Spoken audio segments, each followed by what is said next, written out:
Je me rendais au Bénin quand j'ai été arrêté à la frontière. Mais je ne vous ai jamais dit que toute cette journée, avant que je me rende à la frontière, je faisais des courses avec un collègue, un confrère journaliste. Et c'est lui qui conduisait la voiture. Et toute la journée, on était suivi par les éléments en partie de ce monsieur Mbalé et du SCRIC. Et donc, nous, on les avait repérés. Partout où on passait, ils nous suivaient. Ils étaient 3 motos, un premier éclaireur, 2 derrière. Et donc, on devait voir un ami à Kogan. Et ils nous ont poursuivis jusqu'à Kogan. Et donc, là où on devait voir l'ami, c'était dans des endroits un peu bizarres, là, les voies n'étaient pas bien tracées. Et donc, le gars était juste derrière nous avec sa moto pour ne pas nous perdre de vue, donc il était plus ou moins proche. Nous sommes rentrés dans un corner et on a garé immédiatement. Quand nous avons garé immédiatement, il est rentré dans le corner, il a failli cogner notre voiture et puis il a dévié, il est rentré dans un coin. Et nous sommes sortis de la voiture et on a marché vers lui. Vous savez, moi, je suis un karatéka, hein, donc je sais me défendre. On a avancé vers lui.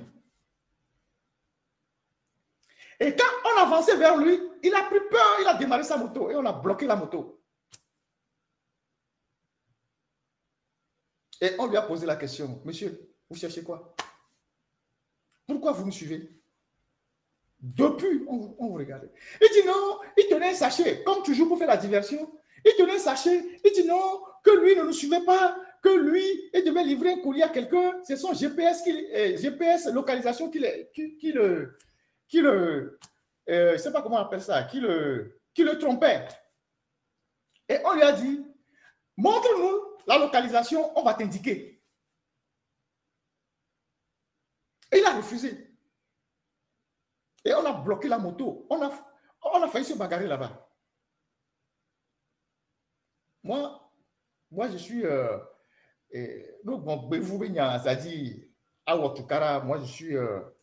moi, je suis un dur, hein. Ils ont vécu, mais ils ont un pipe avec ta main. Ils ont un gara, mais ils ont un pipe avec ta main. Quand on met un pipe à vitesse à la dit, ils ont un pipe avec ta main. Il faut laisser les blagues. Et donc, on l'a pris. Et on lui a dit, on sait que vous nous suivez. Maintenant, faites ce que vous voulez. Donc, on est allé voir l'ami et on a dit à l'ami, puisque la maison de l'ami était à côté. Et on a dit à l'ami que voilà ce qui s'est passé. Et cet ami nous a dit, écoute, comme c'est le cas, vous êtes suivi, il faut que vous retournez en ville et que le confrère, lui, il ne te dépose plus à Ilakondi, tu trouves un transport en commun pour rentrer à Ilakondi. C'est comme ça qu'on est retourné en ville et puis après, moi j'ai pris un transport en commun. Comme ils étaient nombreux, ils ont fini par m'arrêter à la frontière. Suivez très bien la chronologie de ce que je suis en train de dire. Quand ils m'ont ramené à Lomé, jusqu'au SCRIC la nuit là, avec 2 militaires derrière la voiture, les armes pointées et tout ça, et qu'à la fin, ils ont décidé de me laisser le temps, ils m'ont dit de retourner à la maison, après ils vont venir me rechercher.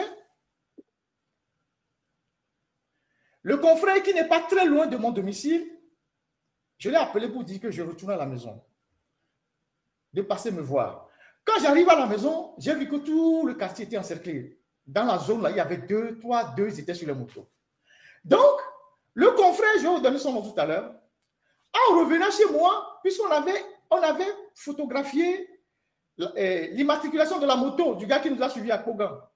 Donc, en revenant chez moi, le soir, là, la nuit, là, il retrouve le gars de la moto à côté de ma maison.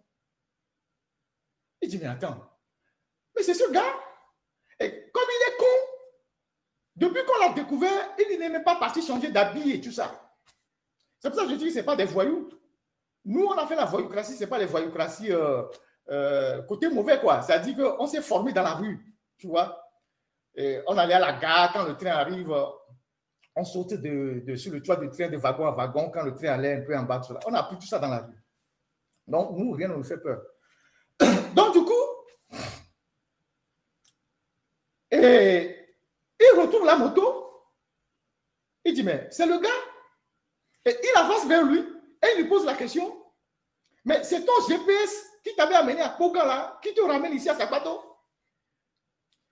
Le gars dit non, qu'est-ce qu'il est en train de lui raconter? Mais c'est pas toi qu'on a vu à Koga là et on a eu des problèmes avec toi tout à l'heure. Il dit non, que c'est pas lui, c'est ça là. Et il lui donne le numéro de la moto. Et le gars était confus.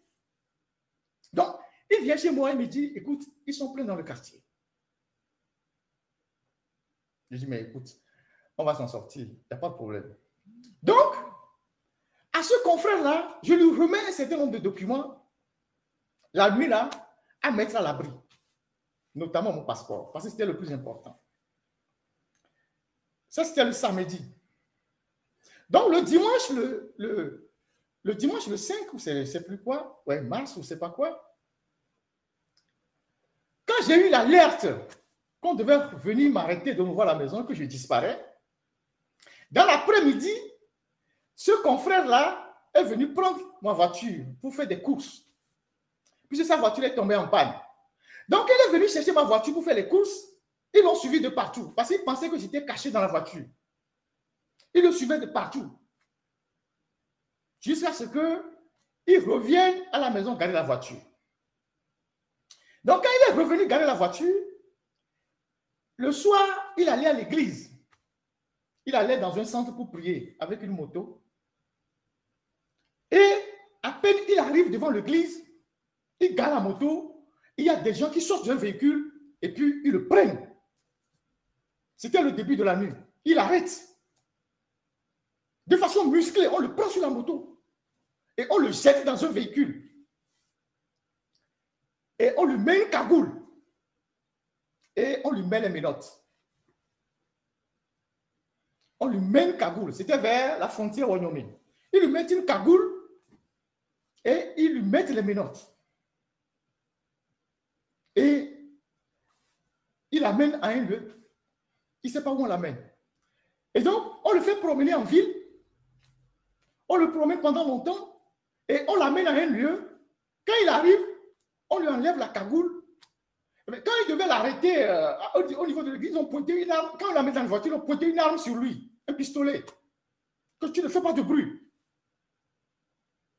Et lui-même va vous raconter les détails un jour. Et on le met une cagoule, on lui met les menottes, on le fait promener, et puis après, il se retrouve au SCRIC. Arrivé au SCRIC, on lui enlève la cagoule. Et il se retrouve en face de deux individus qui lui posent la question, où est Ferdinand? Tout tas de questions, en plus son